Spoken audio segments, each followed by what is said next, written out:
என்னுடைய ஊர் சொந்தங்களே, இந்த சொட்டும் பணியிலும் கூட நேரம் போக போக சேர்கள் எல்லாம் காலியாக இருந்தாலும் பரவாயில்லை, நாங்கள் நல்ல விஷயங்களை கேட்டு தெரிந்து கொண்டுதான் போகும் என்று பொறுமை காத்துக் கொண்டிருக்கின்ற என்னுடைய ஊர் மக்களே, உங்கள் அனைவருக்கும் அல்லாஹ்வுடைய சாந்தி என்னென்றும் நிலவட்டுமாக இன்ஷா அல்லாஹ். அருமையான நடுவர் அவர்களே, நான் தலைப்புக்கு போவதற்கு முன்னாலே ஒரு சின்ன சிக்கல் உண்டாக்கி கொடுத்துட்டாங்க எனக்கு முன்னாடி பேசினவங்களாம். என்ன பிரச்சனை அப்படின்னு சொன்னா, இப்ப பேசிட்டு போனாரு, இளைஞர்கள் தடுமாறுவதற்கு காரணம் மார்க்கப்பற்று இல்லாமையே. எந்த ஊர்ல திரும்பிய பக்கம் எல்லாம் மதரசாக்கள் உள்ள ஊர் நம்ம ஊர் எஸ்பிப்பட்டினம். உலகம் தரம் வாய்ந்த ஆலிம்கள் மதரசா, ஆலிமாக்கள் மதரசா, தெருவுக்கு தெரு மற்ற மதரசா அப்படியெல்லாம் வச்சு அதே மதரசால வெளியான ஒரு இளைஞனாக அமர்ந்து கொண்டு மார்க்கத்தை தெரிந்து கொண்டு மார்க்கப்பற்று இல்ல, அதனால் தடுமாறிட்டான். அவர் உலகளாவிய பார்வை பார்த்திருக்கிறார். இது நியாயமா? அதுதான் பரவாயில்லைன்னு சொன்னா அதுக்கு ஒருத்தர் வந்தார், இணையதளத்தின் மூலமாக இளைஞர்கள் தடுமாறுகின்றார்கள் சொல்லிக்கிட்டு அவர் செல்லு கையை வச்சுக்கிட்டு அவர் எதுல பார்த்தாரு? நான் என்ன கேட்கிறேன்டா, இணையதளத்தின் மூலமா தடுமாறி விட்டாங்க, எதுல பார்த்தாரு? இணையதளத்துல பார்த்தாரு. அது மட்டும் இல்ல, நம்முடைய நடுவர் அவர்கள் பேசுகின்ற பயான் எதுல வருது? இணையதளத்துல வருது. நம்முடைய இளைஞர்கள் அதை பாக்குறாங்க, அதையும் பார்க்க கூடாதா? ஐயோ, நடுவர் பேச்சு போச்சா பண்ணா அவருடைய பேச்சுகள், நடுவருடைய அதிர்த்தவர்கள் பேச்சுகள் எல்லாம் இணையதளத்துல வருது. அதையும் பார்க்க கூடாதா? அப்போ நிலைமையை பாக்குறோம் நம்ம எந்த அளவுக்கு போயிட்டு இருப்பாங்க.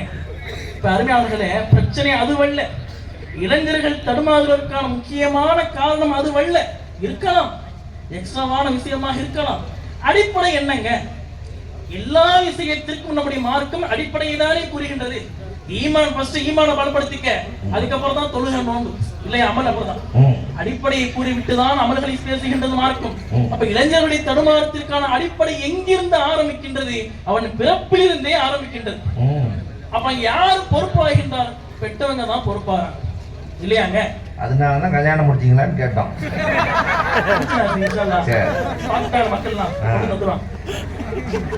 அப்போ என்ன விஷயம் பாருங்க, ஒரு இணையதளத்தில் ஒருவர் தன் பையன் இணையதளத்தில் செல்கின்றான் என்பதை கண்காணிப்பது யார்? பெற்றோர்கள்.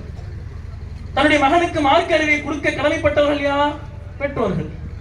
தன்னுடைய மகனுடைய சகாவாசங்கள், அவனுக்கு என்னென்ன பழக்க வழக்கங்கள் இருக்கின்றான், அவன் கெட்ட பழக்கம் இருக்குதா, போதை பழக்கம் இருக்குதா என்று கண்காணிக்கக்கூடியவர் யார்? பெற்றோர்கள். எல்லாம் பெற்றோர்கள். ஒரு விஷயத்தை நான் சொல்லுகின்றேன், இளைஞர்களையே தவறு சொல்வதை நான் இருக்கின்றேன். இளைஞன் தடுமாறி விட்டான் உண்மை அது இல்லைங்க.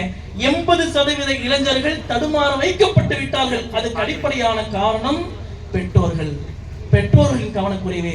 அவர்கள் அந்த இளைஞர்கள் விஷயத்தில் கவனம் செலுத்தாததின் காரணமே இதற்கு 80% இளைஞர்களுடைய தடுமாற்றத்திற்கு அடிப்படையான காரணம். அதுதான் உண்மை. அதாவது நம்முடைய மார்க்கத்தில் ஆரம்பித்து அல்லாஹ் குர்ஆனில் சொல்கின்றான், யா அய்யுஹல்லதீன ஆமனூ லிம தகூலூன மா லா தஃஅலூன், நீங்கள் செய்யாத ஒன்றை பிறருக்கு சொல்லாதீர்கள் என்று குர்ஆனில் ஆரம்பித்து ஹதீஸில் ஆரம்பித்து உலகில் உள்ள எல்லா அறிஞர்களும் சொல்லுகின்ற அடிப்படையான விஷயம் என்னவென்று தெரியுமா? தன்னுடைய மகனுக்கு, ஒரு சிறுவனுக்கு, ஒரு பையனுக்கு, ஒரு பிள்ளைக்கு ஒரு சொல் ஏற்படுத்துகின்ற அந்த தாக்கத்தை விட செயல் ஏற்படுத்துகின்ற தாக்கம் அபரிவிதமானது.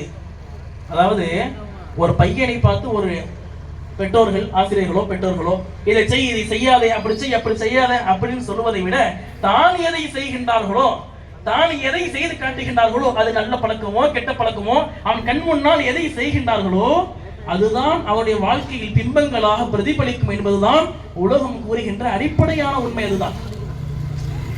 உதாரணத்துக்கு ஒரு தகப்பனை, ஒரு ஃபாதரை என்ன செஞ்சாங்க, போன் பண்ணி கூப்பிடுறாங்க, உங்க பையன் ரொம்ப சேட்டை பண்றான் வாங்கன்னு கூப்பிடுறாங்க.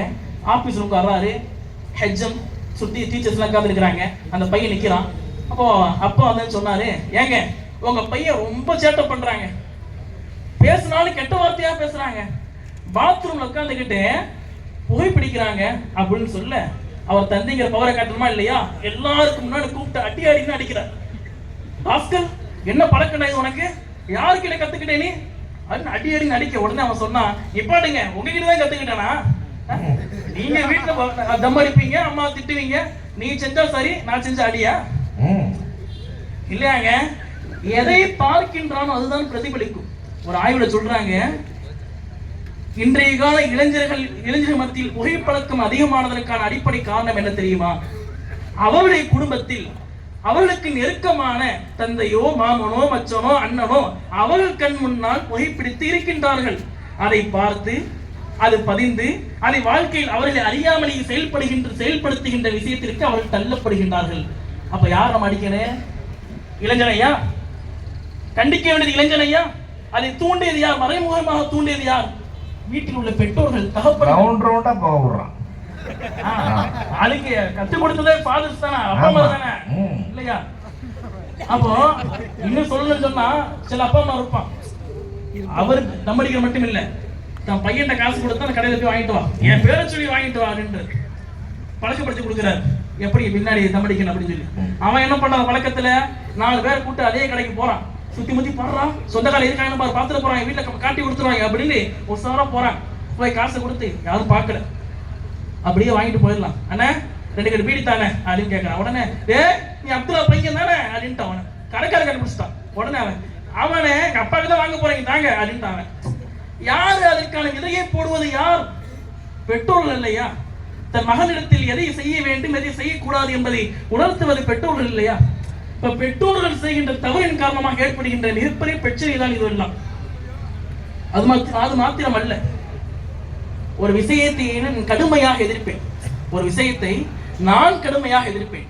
இளைய பருவத்தில் பெற்றோர் தன் இளைஞனை தன் மகனை கவனிக்க வேண்டும் என்பதே ஒரு முழுமையான தீர்வு அல்லங்க. எல்லாரும் என்ன சொல்லுவாங்க? இளைய பருவத்தில் கவனிக்கன்னு சொல்லுவாங்க. அவன் நான் என்ன சொல்றேன்னா அது முழுமையான தீர்வு அல்ல என்கின்றேன். ஏன் தெரியுமா? இளைய பருவத்தில் ஆணோ பெண்ணோ அனைவருக்குமே சுயமாக சிந்திக்கிற தன்மை வந்துவிடும், பகுத்தறிவு வந்துருச்சு. எது